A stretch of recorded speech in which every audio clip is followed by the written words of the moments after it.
Let's talk about it. The Defensive Player of the Year race has actually been pretty fun this year. We all know it's Wemby's award, but since he got hurt this season, it's anyone's award. Let's delve into the contenders just a little bit, and I'm going to show you two players that aren't on any list that deserve it. The first player we're going to talk about is Evan Mobley. He has emerged as a defensive powerhouse. His agility and shot blocking prowess has been instrumental in the Cavaliers' impressive 63-16 record, placing them on top of the Eastern Conference. The ability to guard multiple positions and protect the rim has made him a leading candidate for Defensive Player of the Year. The resurgence of Evan Mobley's career has been absolutely insane. We all know how good he was. The next player we're going to talk about is Jaren Jackson Jr. of the Memphis Grizzlies. As a reigning Defensive Player of the Year, Jackson's shot blocking and interior defense has been pivotal for the Grizzlies, who hold a 47-32 record in the competitive Western Conference. His consistent defensive impact keeps him firmly in the conversation for this year's award. This man, Jaren Jackson Jr., just ends up with Zach Edey on his team and becomes a defensive powerhouse again. Him and Zach Edey as a duo is absolutely insane. I will say this, he was leading the pack when Wemby got hurt, but the fall off of the Grizzlies made him fall off as well. The next person we're going to talk about is the most hyped person on this list, Draymond Green. At the age of 35, he still remains a defensive maestro. Recently named Western Conference Defensive Player of the Month of March, Green has been so impactful for the Warriors defense, leading them to an 11-4 record during that span. His versatility and basketball IQ continue to set him apart. The narrative is totally for Draymond Green to win it. From going from 26 to 25 in the records to now being 47 and 32. This man brings so much intensity to that Warriors team that they desperately need. We're going to talk about someone who was leading the pack in people's votes, but kind of fell off because of how good Evan Mobley and Draymond Green have been. Dyson Daniels of the Atlanta Hawks has made a strong case for Defensive Player of the Year with his exceptional perimeter defense, leading the league in an average 3 steals per game and 6.1 deflections per game. Do you know how insane that is? Daniels has earned the nickname the Great Barrier Thief for his disruptive play. His efforts have been recognized for multiple Eastern Conference Defensive Player of the Month awards this season alone. Daniels' individual performance has kept him in Defensive Player of the Year conversations. Now we go to one of the best teams in the league. Lou Dort of the Oklahoma City Thunder has attention for his relentless on-ball defense, contributing significantly to the Thunder's league best record of 65-14. Dort's defensive tenacity has been crucial in their success. His ability to guard elite perimeter players makes him a noteworthy contender. I mean, they just beat the Lakers yesterday and Lou Dort was guarding LeBron, Austin Reeves, and Luka Doncic. Obviously, they're going to do what they got to do, but he was defending them so well. Now it's going to be these two players that I talk about that I think should be noteworthy. Amen Thompson of the Houston Rockets. His agility and length allowing him to contest shots and disrupt offensive flows. In matchups against these elite players, Thompson's defensive field goal percentage against sits at an impressive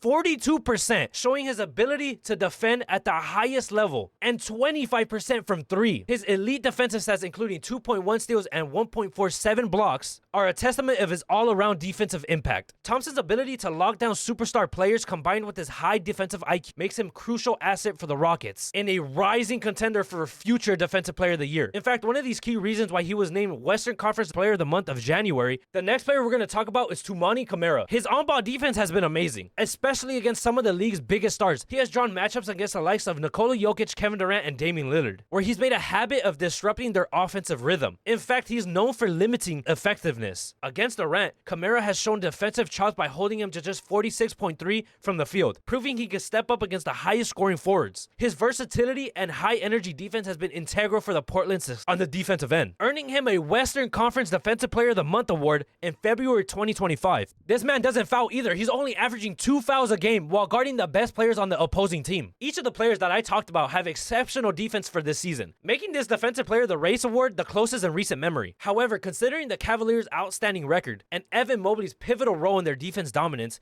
he stands out as the deserving recipient for the 2025 Defensive Player of the Year award. In the comments down below, who do you think should win Defensive Player of the Year? All the players I named can and will have a chance of winning it, but I do think Evan Mobley is going to take away with it. If you guys made it to the end of the video, just put Owala. I'll know you guys are a real one. Make sure to hit that like button, subscribe, and hit that bell button. You do not want to miss any of these videos that I'm going to be uploading soon. Thank you guys for watching.